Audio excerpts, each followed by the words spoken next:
पापा, मैं आपके साथ ही सोऊंगा। आज तुम दादी के पास सोओगे बेटा। नहीं, मैं आपके साथ ही सोऊंगा। आश्रय, कल तुम पक्का हमारे साथ सोना। मेरे प्यारे बच्चे हो ना, मेरी बात मानते हो ना?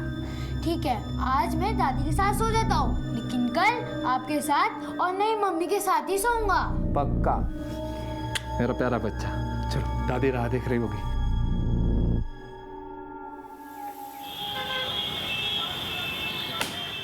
राजीव, तुमने इस बार भी अपना मंथली रिकवरी टारगेट पूरा नहीं किया है।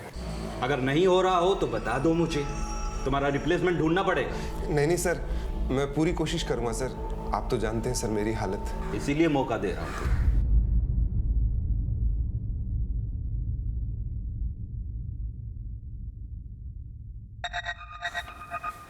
पापा, प्रिंसिपल ने बुलाया है आपको। हाँ, मेरे पास भी फोन आया था लेकिन मैं उठा नहीं पाया। वैसे किसने फोन किया था? स्कूल वालों ने 200 रुपए मंगवाए हैं साइंस प्रोजेक्ट के लिए। बेटा आज तो नहीं है, 1-2 दिन बाद तो चलेगा। मैं बाथरूम जाके आता हूँ।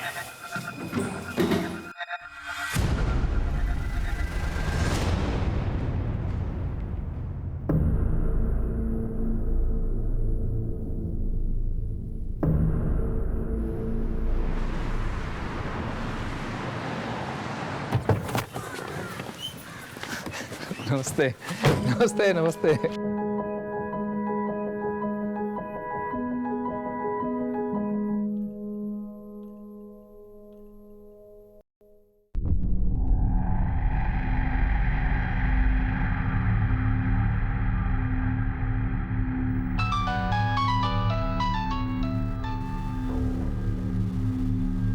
बार बार फोन मत कर। तेरे को बोला ना काम होने के बाद फोन करूंगा मैं। हैं? इतना गुस्सा मत कीजिए, बनने वाला काम भी बिगड़ जाएगा। ये लीजिए। हाँ हाँ, जानता हूँ सब। इस बार ये वसूली का काम नहीं हुआ तो कुछ और करना पड़ेगा। संभल के जाइएगा।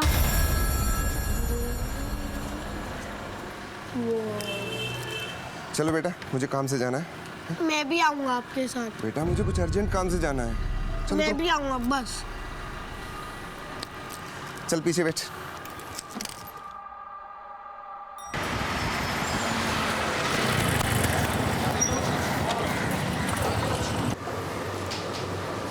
चलो बेटा, तुम यहाँ बैठो, मैं अंदर से आता हूँ। एक काम करने के कितने चक्कर लगवाएगा धीरज? लगता है सीधी उंगली से घी नहीं निकलेगा। सुन, आवाज थोड़ी नीचे करके बात कर, समझा? पैसे भरना फिर। जितना भी हिसाब किताब था सब चुकता कर दिया मैंने। तेरा दोस्त आया था अमित, उससे हिसाब मांग और निकल यहाँ से। अगर तूने अमित को दिया होता ना तो अमित मुझे बोलता। चलेगा पैसे। रोक। चल जल्दी जल्दी।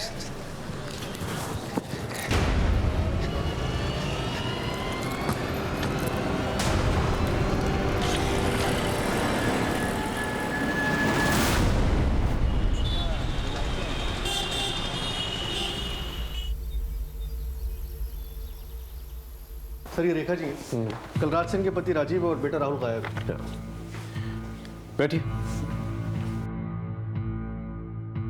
क्या काम करते हैं आपके पति? सर वो रिकवरी एजेंट है, वसूली पर निकले थे। कहाँ गए थे वसूली के? सर वो तो नहीं पता, पर अपने पार्टनर अमित से मिलने वाले थे, वहाँ पर भी नहीं पहुँचे। और ये उनके ऑफिस का नंबर है। कह के गए थे कि यहाँ जाने वाले, पर यहाँ पर भी नहीं पहुँचे। अपने बेटे को साथ में लेके निकले थे वसूली के लिए? सर वो तो अक्सर राहुल को साथ लेके जाते हैं। किसी से दुश्मनी वगैरह? सर इनका काम ही ऐसा है, आड़े टेढ़े लोगों से पाला पड़ता ही रहता है। आप चिंता मत कीजिए, हम पता करने की कोशिश करते हैं, ठीक है? और अगर आपको भी कुछ पता चले तो प्लीज हमें बताइए। इन्हें बाहर लेके चलिए। सर, एक रिकवरी एजेंट वसूली के लिए अपने बेटे को साथ में लेके क्यों जाएगा? ये बात मैं भी सोच रहा हूँ। खैर, ऑफिस में पता करो और उसके दोस्त से पूछताछ करो, जरूर कुछ ना कुछ पता चलेगा। सर,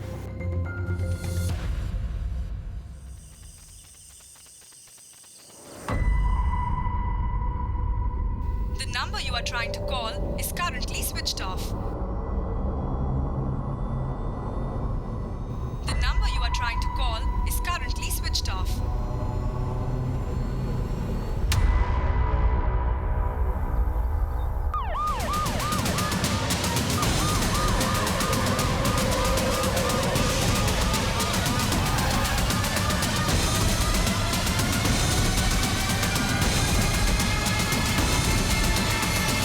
ये देखिए साहब, हम इस तरफ से जा रहे थे, देखा तो लाश पड़ी हुई थी यहाँ पे।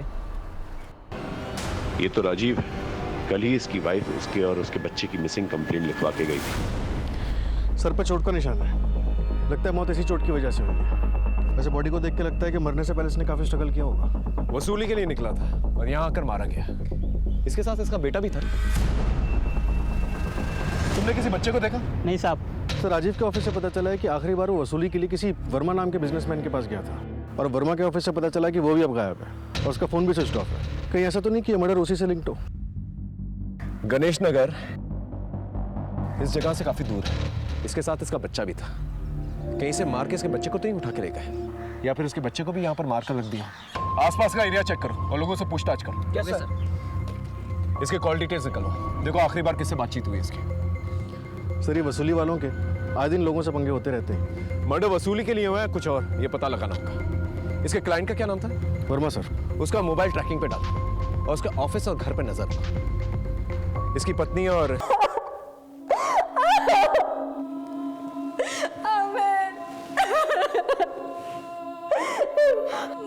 मेरा बेटा राहुल का। देखिए हम उसे ढूंढ रहे हैं।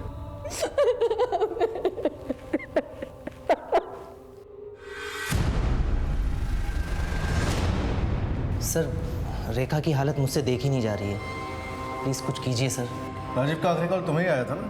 लेकिन वो आया ही नहीं, लगता है अपने पर्सनल काम से कहीं चला गया। ये वर्मा का राजीव से क्या झगड़ा था? वो राजीव को मार सकता है? इस पर मैं क्या बोल सकता हूँ, हमारा काम ही ऐसा है। सर वर्मा के बारे में कुछ पता चला? वो तो हम पता कर लेंगे, फिलहाल तुम रेखा जी का ख्याल रखो।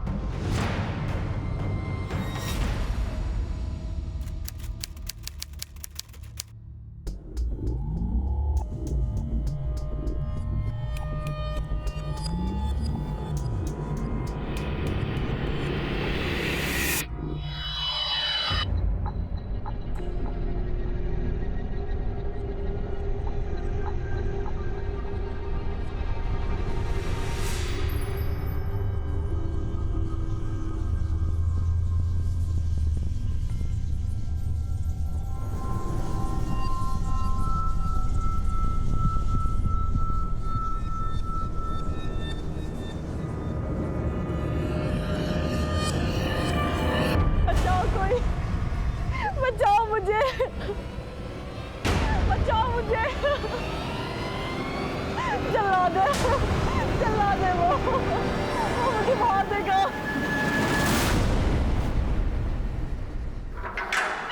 सद्दू चल, तेरी वेल हो गई है। अरे विश्वास, मेरी बेल हो गई।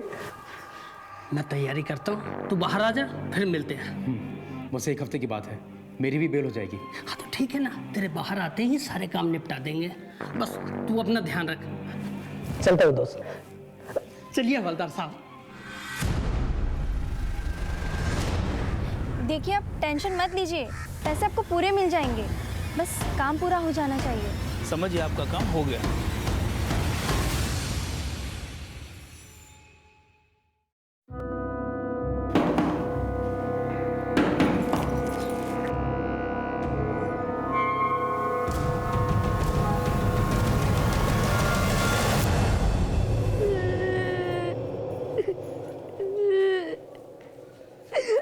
क्या हुआ? फिर कहाँ चली गई तुम्हारी माँ? कहीं गई है। यहीं कहीं होगी, रो मत। आरती, आरती, आरती।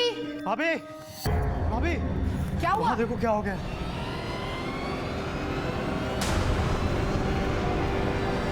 वो देखो।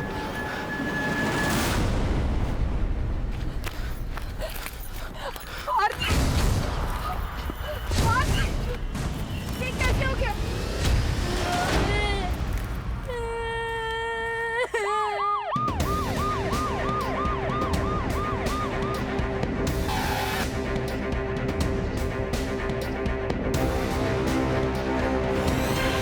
सर लगता है कोयते जैसे किसी धारदार हथियार से वार किया गया।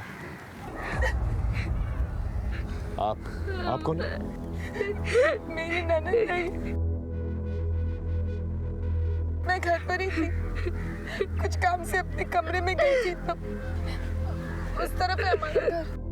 किसी ने कुछ देखा? साहब हम लोग खेत की तरफ जा रहे थे, तब देखा लाश यहाँ पड़ी हुई थी। आते जाते किसी को देखा था? नहीं साहब। और आप? मैं आरती का भाई रजत।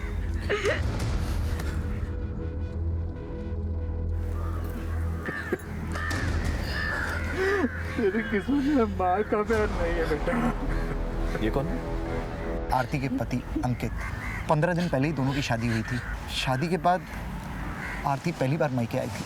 और उसका मर्डर हो गया। दोनों के बीच में सब कुछ ठीक था? हाँ, दोनों बहुत खुश थे। और ये बच्चा उसकी बहन का है? ये अंकित की पहली पत्नी का बच्चा है। दुबे, लाश को सिविल हॉस्पिटल भेज और पोस्टमार्टम रिपोर्ट जल्दी से निकालो। ओके?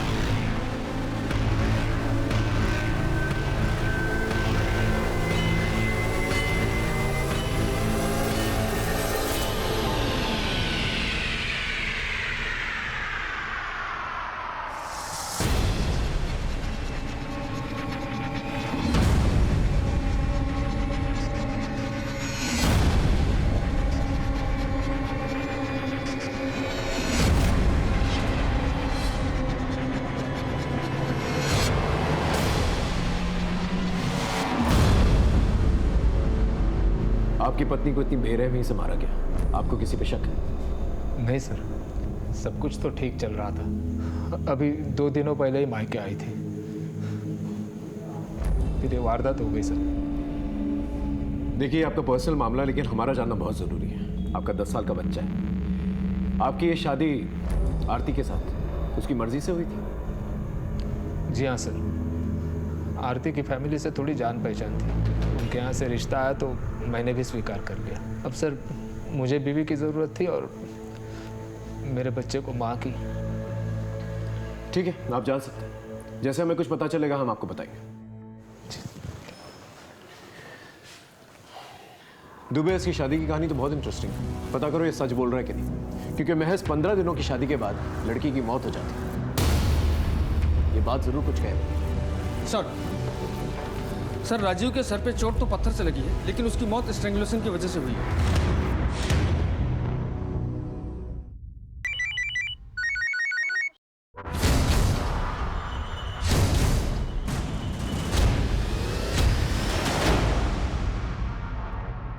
जिस थाने में मैं था वहां पर 25 केसेस ऑलरेडी एक्टिव थे, लेकिन जिस पर्टिकुलर केस की मैं बात कर रहा हूं वो सबसे ज्यादा कॉम्प्लिकेटेड था और इंक्वायरी के दौरान ये बात सच भी साबित हो गई। हम एक साथ 2 मर्डर केसेस सॉल्व करने की कोशिश कर रहे थे, जो कब और कैसे जुड़ने वाले थे इसका अंदाजा हमें भी नहीं था।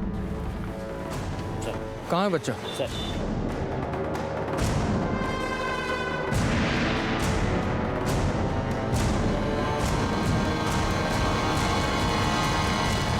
राहुल, कहाँ था तू इतने दिन? तुझे कुछ हुआ था नहीं? राहुल, तुम्हारे पापा अब इस दुनिया में नहीं रहे।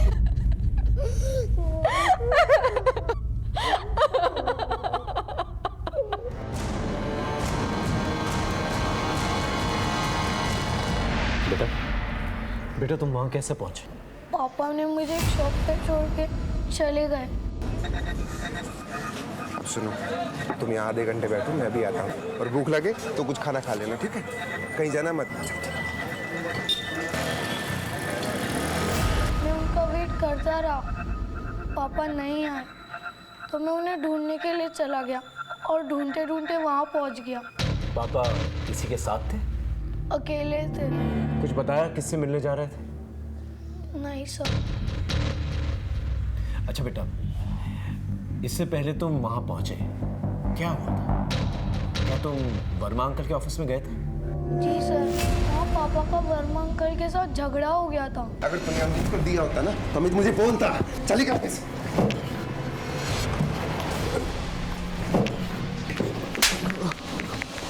रोक! इस वर्मा की खोज तेज करो। इस केस की जड़ तक जल्द से जल्द पहुंचना है मुझे। सर ये है आरती की पोस्टमार्टम रिपोर्ट। मल्टीपल इंजरीज से एक्सेसिव ब्लीडिंग मौत की वजह है। और सर मैं आरती की फैमिली हिस्ट्री निकाल रहा था, तब पता चला कि इसका एक और भाई है, विश्वास सिंह, जो रेप केस में जेल में बंद था। अभी कुछ दिन पहले पैरोल पे बाहर आया। और सर सबसे इंटरेस्टिंग बात यह है कि हाँ, मेरी ननद आरती ने ही अपनी सहेली शिवा से बलात्कार का इल्ज़ाम लगाया था मेरे पति पे, जबकि ऐसा कुछ भी नहीं था। आरती को तो ऐसा करना ही था। करना ही था मतलब? क्यों नहीं करेगी सर? मेरे पति उसकी राह में रोड़ा जो बन रहे थे। कैसा रोड़ा? साफ साफ बताइए। सर वो आरती और दीपक के बीच कुछ चल रहा था। भैया कहाँ रखे इसे? ऐसी जगह रखना जहाँ खराब ना हो।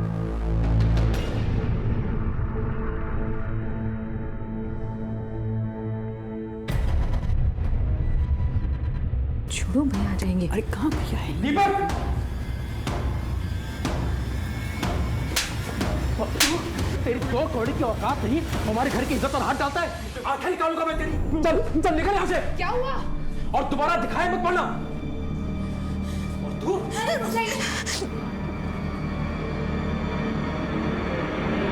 उस दिन के बाद सबको पता चल गया। आरती का बाहर आना जाना सब कुछ बंद हो गया।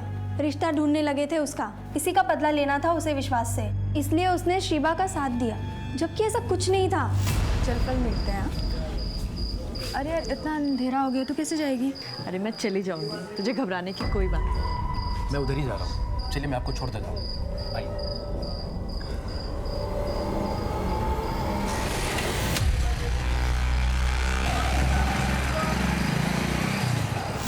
आपके पति फिलहाल जेल से बाहर है, पैरोल पे। आरती के मर्डर से ठीक 2 दिन पहले। कहीं ऐसा तो नहीं कि उन्होंने आरती से? सर मुझे नहीं पता कि कब वो जेल से बाहर निकले। और मरा हुआ आदमी क्या किसी को मारेगा सर? सब कुछ तो चला गया, घर बार बिजनेस। 10,000 मिलते हैं रजत भैया से। मैं भी उनको बाहर निकालने के लिए वकील से मिल रही थी। देखिए आप टेंशन मत लीजिए, पैसे आपको पूरे मिल जाएंगे, बस काम पूरा हो जाना चाहिए। ये दीपक कौन है? मुझे नहीं पता, ये नौकर वॉकर रखने का काम तो रजत जी और विश्वास करते थे।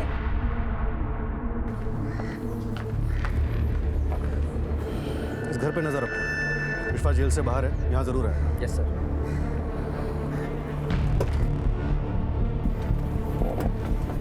रजत के घर की तरफ ले।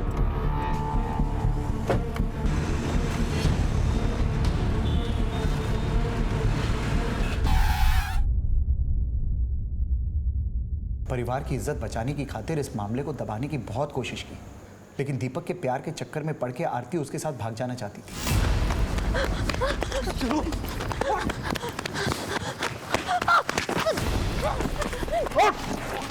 घर की इज्जत मिट्टी में मिलाएगी तू? भैया हमको जो करना है कर लो, आरती को कुछ नहीं कहोगे। इसको संभाल। लगता है तू मर के ही मारेगा। आज इसका किस्सा ही खत्म कर देते हैं।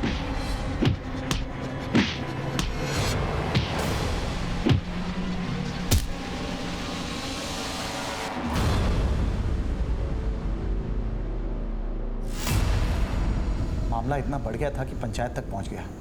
अपनी मर्यादा लांघने के आरोप में पंचायत दीपक को ये आदेश देती है कि इस गांव में दोबारा वो दिखना नहीं चाहिए। अगर वो पंचायत के फैसले के विरुद्ध गया तो अपनी जान गंवा बैठेगा। माफी मांग और चला जाए यहाँ से। माफ कर दो सरपंच जी। सर हमारी बहुत बेइज्जती हो गई थी। गांव में कोई आरती से शादी करने को तैयार नहीं था, इसलिए अंकित से उसकी शादी तय कर दी। हमने उसे बहुत समझाया और फिर बाद में वो खुद ही मान गई। भैया हमें माफ़ कर दीजिए, हमें आपका फैसला मंजूर है। आपने अपने छोटे भाई विश्वास के बारे में नहीं बताया। इसमें बताना क्या है? विश्वास जेल में है और उसका इस सब मामले से कुछ लेना देना नहीं है। विश्वास फिलहाल जेल से बाहर है, पर वो आप लोगों से मिलने नहीं आया। और जिसके साथ वो जेल में था, सत्तू, उसकी रिहाई आरती के मर्डर के कुछ दिन पहले ही हुई थी। इस सत्तू पर 4 मर्डर के आरोप है। लेकिन विश्वास ऐसा क्यों करेगा? क्योंकि आरती की सहेली शिवा ने विश्वास के ऊपर रेप का आरोप लगाया था और आरती ने खुद इस बात की गवाही दी। इसके बिना पे विश्वास को जेल। मैं ये बात कभी भी नहीं मान सकता कि विश्वास अपनी बहन का कत्ल कर सकता है या करवा सकता है। दीपक इस वक्त कहाँ है? दीपक का तो पता नहीं, लेकिन उसके बाप का पता मालूम है।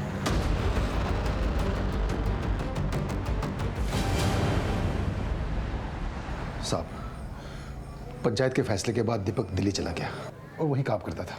बस कभी कभी लोगों से छिपकर मुझसे मिलने आता था।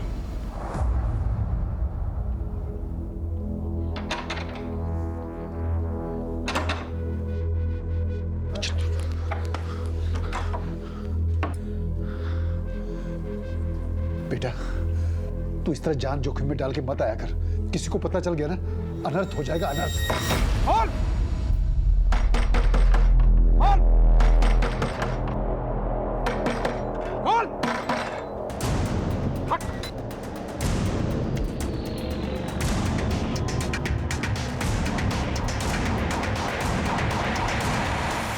बस उस दिन से न दीपक दोबारा आया और ना ही उसकी कोई खबर आ गई। क्या हुआ था दीपक के साथ? साहब, सोच के ही दिल घबरा जाता है। मुझे तो लगता है कि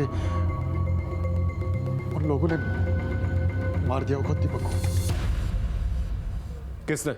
आरती की फैमिली ने? और कौन हो सकता है साहब? सारे फसाद की जड़ तो वो आरती है। दीपक के प्यार में इतनी पागल थी कि शादी के बाद एक बार मुझसे मिलने आई थी। कुछ पता चला? सब कुछ तो चला गया, अब क्या बाकी रहा? और तुम भी चली जाओ, दोबारा आना मत इस तरफ, यही तुम्हारे लिए अच्छा रहेगा। इसके चक्कर में ही तो मेरा बेटा मुझे गंवाना पड़ा।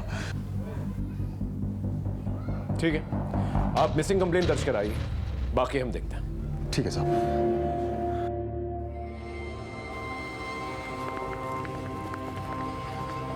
इस घर पे 24 घंटे नजर रखो। दीपक के डिटेल्स सारे थानों में भेजो। इसकी सारी की सारी इंफॉर्मेशन मुझे चाहिए।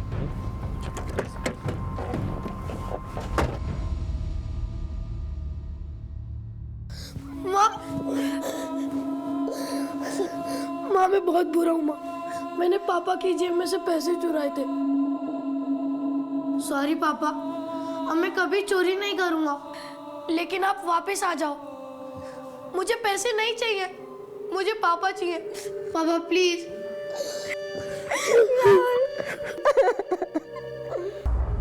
सर, दीपक के गांव से लेकर दिल्ली तक के सभी कॉन्टैक्ट्स को सर्च किया, लेकिन उस रात उसकी किसी से भी बात नहीं हुई थी। सर, कहना मुश्किल है कि उसके साथ उस रात क्या हुआ होगा। जहां उसकी लाश मिली वहां से 100 मीटर की दूरी पर एक शमशान भूमि है, जहां लगभग हर एक घंटे में एक लाश आती है। उस रात भी एक लाश आई थी, एक लावारिस लाश। हमने पता करने की कोशिश की, लेकिन उसकी कोई आइडेंटिफिकेशन नहीं मिली। सबके कॉल रिकॉर्ड चेक करो। इस तरह से दीपक का गायब हो जाना बहुत कुछ कह रहा है। सर, अगर ये मान भी लेते हैं कि दीपक उस दिन मार दिया गया, तो अब आरती शादी कर चुकी थी, तो फिर उसके मर्डर की वजह क्या थी? यही तो हमें पता लगा था कि दीपक जिंदा या मर चुका, या फिर आरती को मार के फरार है, क्योंकि आरती ने अपने घर वालों की मर्जी से शादी की। Right sir. सर, वर्मा का पता चल गया है। बोलेगा? हाँ सर, क्या खातिरदारी कर रहे थे? बोल। पहले राजीव से झगड़ा किया, फिर उसके मर्डर लोकेशन पर गया। राजीव से मेरा झगड़ा हुआ था। एक काम करने के कितने चक्कर लगवाएगा धीरज? लगता है सीधी उंगली से घी नहीं निकलेगा। सुन, आवाज थोड़ी नीचे करके बात कर, समझा? पैसे भरना फिर। जितना भी हिसाब किताब था सब चुकता कर दिया मैंने। तेरा दोस्त आया था अमित, उससे हिसाब मांग और निकले यहाँ से। अगर तूने अमित को दिया होता ना तो अमित मुझे बोलता। चलेगा पैसे। रोक! मेरे ऑफिस में मेरे से झूठ बोल रहा था, मुझे मार के और 10,000 रुपये भी छीन के भाग गया सर। मुझे बहुत गुस्सा आया तो मैंने अपने आदमियों के साथ उसका पीछा किया। सर, जब मैं उसके पीछे गया तो देखा तो वो वहाँ पहले से ही मरा पड़ा। मैं फंस गया, मेरा झगड़ा हुआ था उससे, और क्या करता मैं, इसलिए डर के वहाँ से भाग गया। आप चाहे तो मेरे आदमियों से भी पूछ सकते। तेरी वसूली का अमाउंट अमित ने सेटल किया था? हाँ सर। सर, रेखा भाभी के कहने पर ही वो सेटलमेंट किया था। घर के हालात ही इतने खराब हैं। राजीव मार्जिन से ज़्यादा पैसे मांग रहा था वर्मा से। राजीव से ज़्यादा तुझे घर की चिंता है? सब मैंने ही कहा था अमित से सेटलमेंट करने के लिए। भला कम ही सही, कुछ तो पैसे आते कमीशन के। यार, राहुल के स्कूल से फ़ोन आने लग गए थे कि फ़ीस जमा करो। अपने पति राजीव से बात करने की जगह आपने अमित से बात की, क्यों? सर, वो सुनते तो मैं ज़रूर करती, पर वो हमेशा गुस्से में आके लोगों से उलझ पड़ते थे। अपने स्वभाव की वजह से उसने कभी तुम्हें मारा पीटा था? नहीं सर, कभी नहीं। अब राजीव के बाद आपके घर का खर्च कैसे चलता है? आप तो नौकरी नहीं करती ना? सर, वो फिलहाल तो अमित ही मेरे घर का खर्चा चला रहे हैं। पर वो मेरी मदद करें कि बहुत जल्दी मुझे जॉब मिल जाए। दोस्त के पीठ पीछे दोस्त की डील तोड़ दी, घर में कुंडली मारकर बैठे हो, और जैसे ही मौका मिला राजीव को रास्ते से हटा दिया।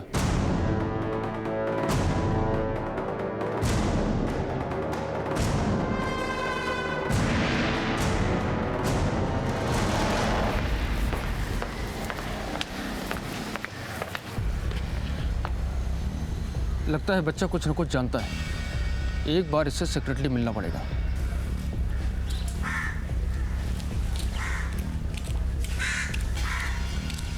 बेटा सुनो, इधर आओ, घबराओ मत। चॉकलेट खाओगे? ये लो, तुम्हारे लिए। अरे लो, ये तुम्हारे लिए है। अच्छा ये बताओ, उस दिन तुम अपने पापा के बारे में शायद कुछ बताना चाह रहे थे, बताओ क्या बात थी? बिल्कुल मत घबराओ, बोलो बोलो। केसेस चल रहा, इसे सच सच बोल। तेरे और राजीव के बीच में झगड़ा हुआ था ना? सर आप जैसा सोच रहे हैं वैसा कुछ भी नहीं है, मैं तो बस अपने दोस्त का भला चाह रहा था। राजीव को क्यों मारा? सर मैं ऐसा सोच भी नहीं सकता, रेखा तो मेरी बहन जैसी है, आप मोहल्ले में किसी से भी पूछ सकते हैं। पूछेंगे और जानेंगे भी कि तेरी दोस्ती में कितनी सच्चाई है और कितनी मिलावट है। केस में रोज नए नए राज खुल रहे थे, लेकिन हाथ में कुछ भी नहीं आ रहा था। एक तरफ आरती का मर्डर केस था तो दूसरी तरफ राजीव का। हमने कई बार ऐसे पैरेलल केसेस सॉल्व किए, कभी कभी तो हमने 5-6 इन्वेस्टिगेशंस एक साथ की, लेकिन इन दोनों केसेस में हमारी एनर्जी बहुत ज्यादा जा रही थी और कोई भी क्लू नहीं मिल पा रहा था। लेकिन कहते हैं ना, जब अंधेरा बहुत गहरा होता है तो सुबह होने को है।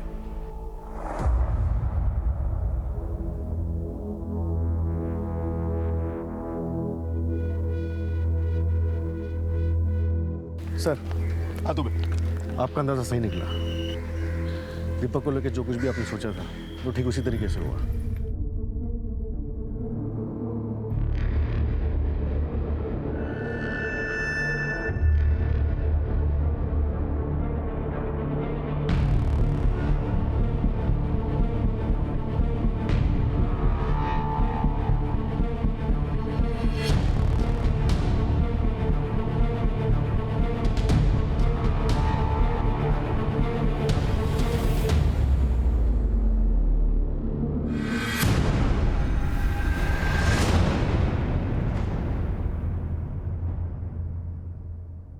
तू तो कह रहा था तेरा बेटा मर चुका है, कौन है ये? इसका भूत? साहब डर गए थे साहब, हमको लगा हमारा बेटा दीपक फंस ना जाए, इसलिए हम झूठ बोले थे साहब। बहुत झूठ बोल लिया तू, अब तेरा बेटा सच बोलेगा। बोल क्या मामला है? सब वो लोग तो हमें उस दिन मार ही डालते, लेकिन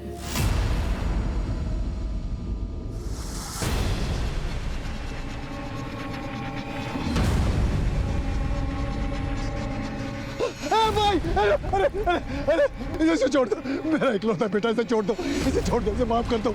मेरी 3 एकड़ जमीन है वो भी ले लो, मगर इसे बख्श दो, इसे बख्श दो भाई। ठीक है बख्श देता हूँ, लेकिन याद रखना दोबारा दिखाई दिए ना, नहीं तो हम वही करेंगे जो रजत भैया ने कहा। नहीं दिखेगा। छोड़ दो इसे। माधव भैया ने हमें अपने रिस्क पर छोड़ा था, अगर रजत को पता चल जाता तो हम फंस जाते। 4 महीने तक हम चुप रहे, हमारा ही दिमाग खराब हो गया था जो हम उस दिन उसको फोन किए। तुम हमको बताए क्यों नहीं कि तुम ठीक हो? सब बोले तुमको मार दिए, हम मार के और शादी कर लिए। क्या करते आरती, हमको जान का बहुत खतरा था, इसलिए अब हम तुमको फोन किए हैं। देखो अभी भी कुछ नहीं बिगड़ा है, हम ना 6 दिन बाद घर जाएंगे, वहां से भाग जाएंगे, किसी को कुछ पता नहीं चलेगा। नहीं आरती, तुम्हारी शादी हो गई है अब, तुम सोचो कि हम मर ही गए थे उस दिन। ये सब हम कुछ सुनेंगे नहीं, हम तुमको बता दे रहे हैं 6 दिन बाद हम घर जाएंगे और तुम हमें गांव के पुल के पास मिलना, वहीं तुम्हारा इंतजार करेंगे। अगर तुम नहीं आए ना कसम से जान दे देंगे। पर वो मान ही नहीं रही थी, हम उसे समझाने नहीं जाते तो वो कुछ उल्टा सीधा कर बैठती। समझाने गया था निपटाने? कहाँ सर, हम तो पुल के पास पहुंच ही नहीं पाए।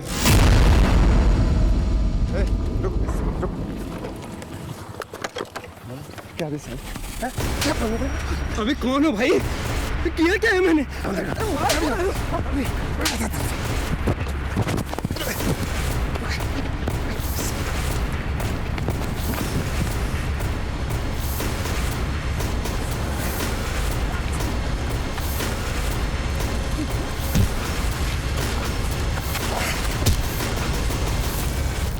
सर हम तो खुद अपनी जान बचाकर वहां से भागे थे। तो पत्थर से चोट लगी थी और वो जिंदा था वहां पे। वहां की बात है सर, वो हवनपुर के पीछे वाले जंगल की।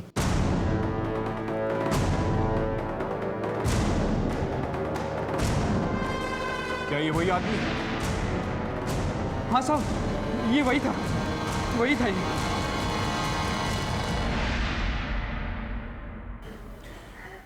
क्या आप लोग इसे पहचानते हैं? नहीं सर, लेकिन क्यों? क्योंकि इसे मारने के लिए राजीव गया था और फिर राजीव ही मर गया। ध्यान से देखिए, शायद कुछ याद आ जाए।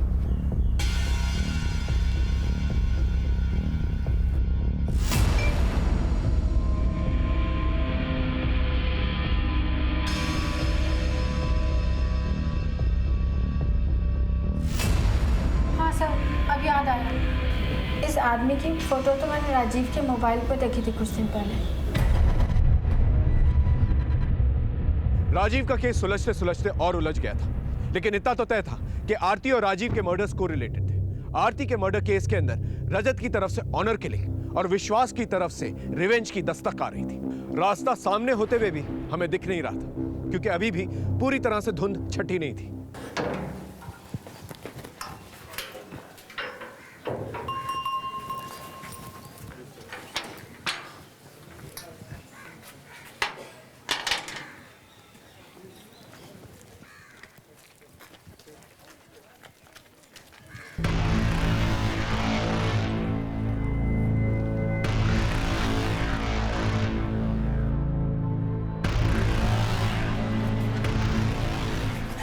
विशाल!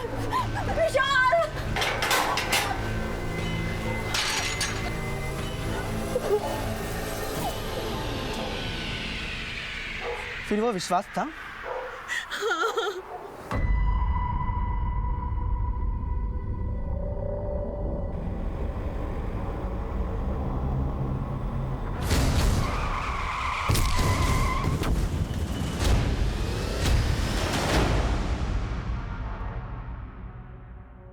सर, राजीव के फोन में ये नंबर मिला है। शायद इसी नंबर से दीपक का फोटो भेजा गया होगा, जो किसी फेक आईडी पे रजिस्टर्ड है। केरला का एड्रेस है। जिस बात का मुझे शक था वही। दीपक को ये नंबर दिखा, पता करो ये किसका नंबर। हम रिवर्स ऑर्डर में ट्रैक करेंगे। Okay sir. सर एक बात और, साहिलाबाद से खबर आई है कि विश्वास ने शिवा पे हमला किया है। क्या? साहिलाबाद पुलिस स्टेशन को अलर्ट करो और इस विश्वास को पकड़ो। इससे पहले अपनी बहन को मारा, अब अपने दुश्मनों के पीछे पड़ा। इससे पहले कुछ और करे, धर लो उसे। सर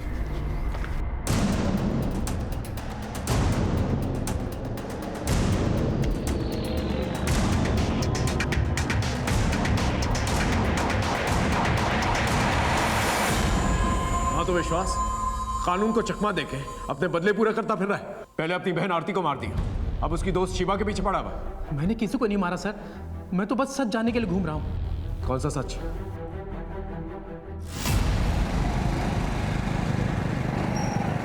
सीधे घर ही चलेंगे क्या?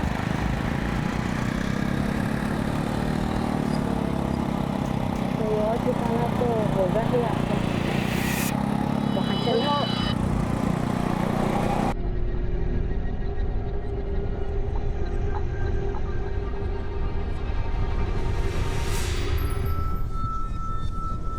हम बहक गए थे सर, लेकिन शिवा ने सब कुछ प्लानिंग के साथ किया ताकि वो मुझे फंसा सके। वो भला तुझे क्यों फंसाना चाहिए? सर, ये पूरा खेल मेरे बड़े भाई रजत का खेला हुआ है। मैं कारोबार संभाल रहा था और उसने मुझे झूठे इल्जाम में फंसाकर अंदर करवा दिया। वो बाहर लाखों कमा रहा है और मेरे बीवी बच्चों को क्या मिल रहा है? बस 10,000 रुपए की भीख। तुम इतने यकीन से कैसे कह सकते हो? सर, इससे बड़ा सबूत क्या होगा कि वो मुझसे मिलने के लिए जेल भी नहीं आया, नहीं मेरी बेल करवाई। आरती को उसी ने मरवाया है सर। हम पर जानलेवा हमला भी इसी बात का सबूत है।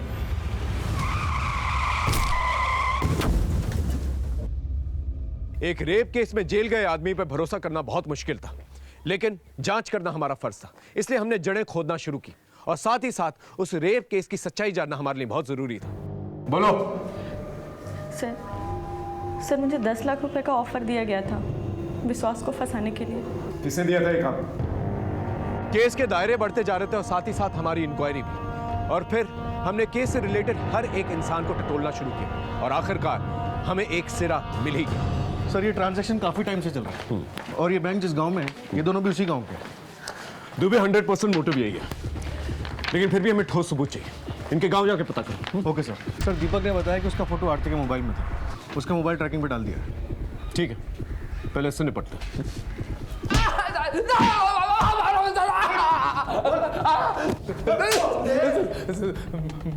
बताता हूँ सब बताता हूँ, सब मारे साहब। ये सच है कि वो अकाउंट मेरा है, हम एक ही गांव के रहने वाले हैं साहब, तो उसने हमारी मदद कर दी थी। इसमें बुराई क्या है साहब? बुराई अकाउंट में पैसे मंगवाने में भी है और राजीव की मर्डर लोकेशन में जाने में भी। मैंने कहा था साहब, ये ऐसे नहीं बोलेंगे, अच्छे से कूटे ऐसे फिर बुला रहा हूँ। हमें तेरे कॉल रिकॉर्ड से पता चला है कि तू राजीव के मर्डर लोकेशन पर गया था। साहब ये मैं आरती से सच में प्यार करने लगा था। मेरा बच्चा आश्रय उसे अपनी सगी माँ मानने लगा था साहब। मैं किसी भी हालत में उसको खोना नहीं चाहता था, लेकिन वो दीपक फिर से उसकी जिंदगी में आ गया था। तुम उनको बताए क्यों नहीं कि तुम ठीक हो? आरती किसी भी वक्त मुझे छोड़कर जा सकती थी साहब। जब वो राजीव दीपक को मारने के लिए गया तो मैं भी उसके पीछे गया था, ये सोच के कि राजीव दीपक को मार देगा, मैं राजीव को मार के सबूत मिटा दूंगा। लेकिन सब उल्टा हो गया साहब। वो दीपक राजीव को घायल करके वहाँ से भाग गया।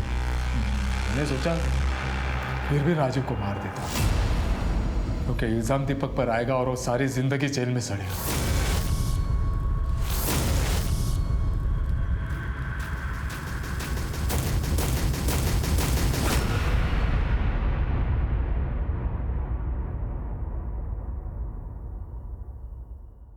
राजीव को सुपारी दी मारने के लिए और फिर उसे ही मार दिया। आरती को भी तू नहीं मारा ना? आरती की हत्या से मेरा कोई लेना देना नहीं। हाँ, मैं मानता हूँ कि राजीव की जान मैंने ली थी, लेकिन सुपारी मैंने नहीं दी थी साहब। तूने नहीं दी तो फिर किसने दी?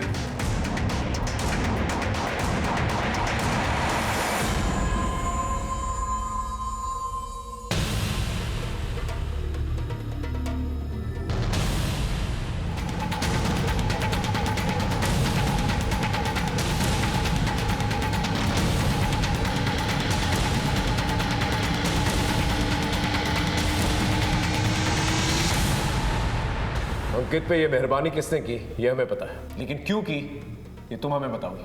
किसी की मदद करना जुर्म है क्या? मैं तो भूल ही गया था, हम एक आम इंसान से नहीं बल्कि एक शातिर मुजरिम से बात कर रहे हैं। लेके आओ उसे। कुछ याद आया या इसी की तरह अच्छी तरह से खातिरदारी करें आपकी? इसने जो भी बोला होगा झूठ बोला होगा। इनफैक्ट एक दूसरा इंसान भी है जिसने सच की परतें और खोली है, उसे भी ले गया।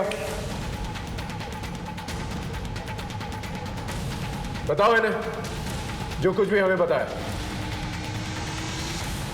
शादी करके अपना घर बसाना चाहती हो ना, लेकिन घर बसाने के लिए अच्छे खासे पैसे लगते हैं, ये तो तुम जानती होगी। बस मैं जैसा बोलूं तुम बिल्कुल वैसा ही करो, बाकी सब मैं संभाल लूंगी। और ये रही वो फोटो जो तुमने आरती के मोबाइल से चुरा कर किसी फर्जी नंबर से राजीव को सेंड की थी। अब सच बताओगी या अच्छे तरह से दावत करें तुम्हारी? अंकित और मैं एक दूसरे से प्यार करते थे, लेकिन हमारी शादी नहीं हो पाई। 10 साल तक हम एक दूसरे से नहीं मिले। 2 साल पहले अंकित की पत्नी की मौत के बाद हमारी मुलाकात हुई। रजत को अगर सब कुछ पता चल जाता तो हाथ से सब कुछ निकल जाता, सारी प्रॉपर्टी, सारा बिजनेस, सब कुछ जो छोटा होने के बावजूद भी विश्वास के हाथ में था। इसलिए मैंने शीबा के जरिए पहले विश्वास को ठिकाने लगाया। भाई भाई का खून ना उबले, इसलिए मैंने रजत के कान भरे। सुन लो एक बात ठीक से, अगर तुमने उससे मिलने की कोशिश किया, उसकी जमानत कराने की कोशिश की, तो मैं जान दे दूंगी। विश्वास के बाद आरती को ठिकाने लगाना बाकी था। आरती दीपक से प्यार कर बैठी थी। मुझे लगा अगर उसने दीपक से शादी कर ली तो आधी प्रॉपर्टी उसके साथ चली जाएगी। इसलिए मैंने दीपक के खिलाफ रजत के कान भरे। तुम्हारा खून भले ही सफेद हो गया हो, लेकिन बाबूजी के मरते वक्त मैंने उनसे वादा किया था कि इज्जत से ब्याहूंगी आरती को किसी अच्छे घर में, किसी भी उठाए गहरे से शादी हरगिज नहीं होने दूंगी।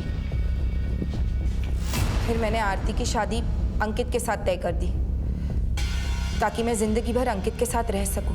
सब कुछ तो तुम्हारे प्लान के मुताबिक चल रहा था, तो मर्डर क्यों किया? विश्वास जेल में था और आरती की शादी अंकित से हो चुकी थी, लेकिन जिसे मैं मरा मान चुकी थी वो दीपक बुझा नहीं था। आरती पढ़ी लिखी लड़की थी। मुझे लगा अगर उसने भागकर दीपक से शादी कर ली तो कानून की मदद से वो प्रॉपर्टी भी ले लेगी और अंकित से डिवोर्स भी।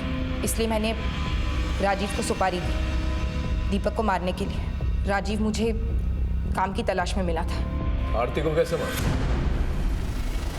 दीपक का खतरा टला नहीं था और अंकित भी आरती की तरफ झुक गया था, उससे प्यार करने लगा था। तो मैंने आरती को ही मारने का प्लान बना लिया। मुझे समझ आ गया था कि जो करना है मुझे ही करना है और आरती की बगावत ने मुझे रास्ता दिखाया। कहाँ से आ रही हो? तुमसे मतलब? पता है लोग क्या क्या कहते तुम्हारी बच्चा लेने के बारे में? बुआ हूं मैं तेरी, ऐसे बात करेगा? आरती के लिए रोहन की नफरत को मैंने भांप लिया। अगर तेरी बुआ घर से भाग गई ना तो शर्म के कारण हमारा घर से निकलना मुश्किल हो जाएगा। अब एक ही रास्ता है, तेरी बुआ को मारना होगा। मेरा आइडिया काम कर गया। मैंने सोचा कि कोई रोहन पर शक नहीं करेगा और अगर रोहन पकड़ा भी गया तो नाबालिग होने के कारण 2-3 साल में छूट जाएगा। अपने बच्चे के फ्यूचर को हमेशा के लिए बर्बाद करके रख दिया और सारी जिंदगी जेल में सड़। अपना रौब, अपना दबदबा और अपनी मन की इच्छा ने सीमा से कई अपराध करवा दिए। आरती से अंकित की बेमेल शादी ये एक दस्तक थी जो रजत ने नहीं पहचानी। अगर अंकित की थोड़ी सी भी इंक्वायरी कर ली जाती तो शायद मामला कुछ और होता। उसी तरह से विश्वास पे लगाया गया झूठा रेप केस ये भी एक दस्तक थी। परिवार में कद्र, कीमत और पावर अच्छे कामों से मिलते हैं, अपराध से नहीं। फिर मिलेंगे एक नए केस के साथ।